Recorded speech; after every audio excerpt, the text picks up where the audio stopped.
नमस्कार, जय Hind, Vande Mataram. Today breaking news में आप सभी का स्वागत है। चलिए जानते हैं सुबह से लेकर शाम तक की तमाम बड़ी खबरों को। अगली बड़ी खबर की बात करें तो पीएम मोदी शिक्षा मंत्रालय की वर्चुअल मीटिंग में जुड़े सीबीएसई छात्रों और उनके माता पिता की चिंताओं को दूर किया। प्रधानमंत्री नरेंद्र मोदी ने गुरुवार को एक बार फिर अप्रत्याशित कदम से फिर चौंका दिया है। इस बार वे अचानक ही छात्रों की वर्चुअल मीटिंग में जुड़ गए और उनसे बातचीत करने लगे। ये वर्चुअल मीटिंग शिक्षा मंत्रालय की ओर से बुलाई गई थी। इस बैठक में छात्र के साथ साथ उनके माता पिता भी मौजूद थे। इस मीटिंग में पीएम के जुड़ने का पहले से कोई प्लान नहीं था, सब कुछ अचानक ही हुआ। जानकारी के अनुसार पीएम मोदी काफी कम वक्त के लिए इस वर्चुअल मीटिंग में जुड़े थे और उन्होंने कुछ छात्रों से बात भी की। सीबीएसई की 12वीं परीक्षा रद्द होने के बाद अब सबसे बड़ा सवाल असेसमेंट को लेकर है। हर जगह यही चर्चा है कि एग्जाम नहीं हुआ तो पासिंग का मार्क्स किस आधार पर किया जाएगा। बताया जा रहा है कि मीटिंग में प्रधानमंत्री ने कुछ बच्चों से इस मामले को लेकर बात भी की। उन्होंने छात्रों से मार्किंग का तरीका पूछा। अगली बड़ी खबर की बात करें तो देश में 24 घंटे में 1,34,000 नए केस। देश में कोरोना संक्रमण की दूसरी लहर का प्रकोप जारी है। अभी भी हर दिन 1.25 लाख से ज्यादा नए मामले दर्ज किए जा रहे हैं। स्वास्थ्य मंत्रालय की ताजा आंकड़ों के अनुसार पिछले 24 घंटे में 1,34,154 नए कोरोना केस सामने आए हैं। वही 2887 संक्रमितों की जान चली गई है। वही 2,11,499 लोग कोरोना से ठीक भी हुए हैं।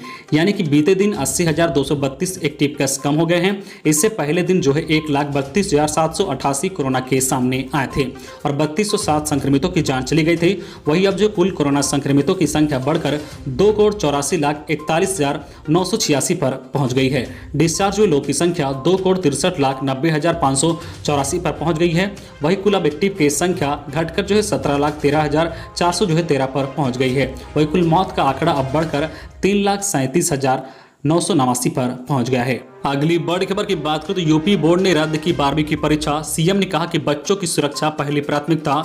सीबीएसई के बाद अब उत्तर प्रदेश की बोर्ड ने 12वीं की परीक्षा रद्द कर दी है। विद्यार्थियों को अतिरिक्त मूल्यांकन के जरिए पास किया जाएगा। गौरतलब है कि यूपी बोर्ड पहले ही 10वीं कक्षा की परीक्षा को रद्द कर चुका है। मंगलवार को प्रधानमंत्री नरेंद्र मोदी ने सीबीएसई की 12वीं कक्षा की परीक्षा को रद्द करने की घोषणा की है। इसके बाद सभी राज्यों के बोर्ड पर 12वीं कक्षा की परीक्षा को रद्द करने का दबाव बढ़ गया था। गुरुवार को सूबे की सरकार ने 12वीं कक्षा की परीक्षा को रद्द करने की घोषणा की है। सूबे के उप मुख्यमंत्री डॉक्टर दिनेश शर्मा ने मुख्यमंत्री योगी आदित्यनाथ और केंद्रीय मानव संसाधन मंत्री रमेश पोखरियाल निशंक से बातचीत के बाद 12वीं कक्षा की परीक्षा को निस्तार करने की घोषणा की है। अगली बड़ी खबर की बात करें तो कर्नाटक में 14 जून तक बढ़ाया गया लॉकडाउन। येदियुरप्पा बोले कोरोना संक्रमण की चेन तोड़ने के लिए यह जरूरी। देश में धीरे धीरे कोरोना की रफ्तार पर ब्रेक लग रहा है। देश के अधिकतर राज्यों में लगाए लॉकडाउन का असर कोरोना के मामलों पर साफ देखा जा सकता है। पिछले 24 घंटे में कोरोना के 1,34,000 नए मामले सामने आए हैं, जबकि ठीक होने वालों की संख्या 2,11,000 है। इसी बीच कर्नाटक में कोरोना के मामलों पर अभी ब्रेक नहीं लगा है। इसी को देखते हुए कर्नाटक सरकार ने प्रदेश में लागू लॉकडाउन को 14 जून तक बढ़ा दिया है। कर्नाटक के सीएम येदियुरप्पा ने लॉकडाउन को आगे बढ़ाने की घोषणा करते हुए कहा है कि कोरोना की चेन तोड़ने के लॉकडाउन को 14 जून तक बढ़ाया जा रहा है। बता दें कि कोरोना मामलों को देखते हुए कर्नाटक ने मई की शुरुआत में राज्य में लॉकडाउन की घोषणा की थी। अगली बड़ी खबर की बात करें तो दिल्ली सरकार का बड़ा फैसला। 5 जून से बिना राशन कार्ड वालों को मिलेगा मुफ्त राशन। कोरोना काल के दौरान लगाए गए लॉकडाउन में कई लोग को रोजगार छिन गए हैं।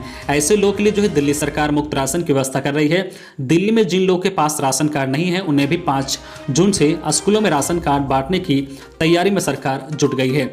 मुख्यमंत्री मनीष सिसोदिया ने ट्वीट कर कहा है कि दिल्ली में जिन लोगों के पास राशन कार्ड नहीं है उन्हें भी राशन देने के लिए 5 जून से स्कूलों में राशन मिलने लगेगा। स्कूलों में राशन पहुंचाना भी शुरू हो गया है। दिल्ली में किसी भी गरीब आदमी के पास खाने की कोई कमी ना रहे, इसका पूरा इंतजाम सरकार कर रही है।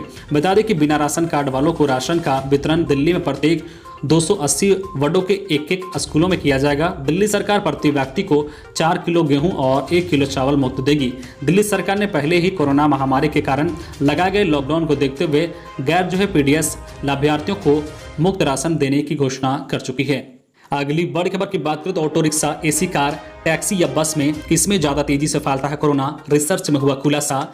ऑटो रिक्शा के मुकाबले एयर कंडीशनर टैक्सी में सह यात्री से कोविड-19 संक्रमण की संभावना 300 गुना ज्यादा होती है। जॉन्स हॉस्पिंग यूनिवर्सिटी की तरफ से किए गए रिसर्च में यह खुलासा हुआ है। 2 शोधकर्ता दर्पण दास और गुरुमूर्ति रामचंद्रन ने परिवहन के 4 माध्यम टैक्सी, ऑटो रिक्शा, बस और एयर कंडीशनर टैक्सी का विश्लेषण किया है।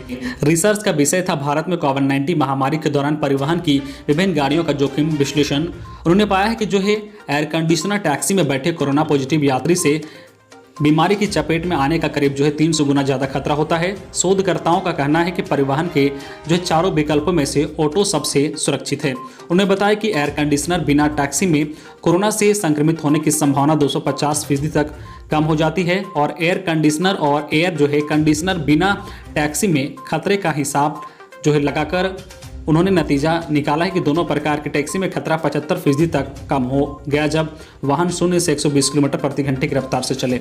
अगली बड़ी खबर की बात करें तो छात्रों के लिए बड़ी खबर। यूपी में यूनिवर्सिटी के सभी प्रथम वर्ष के छात्र बिना परीक्षा के होंगे प्रमोट।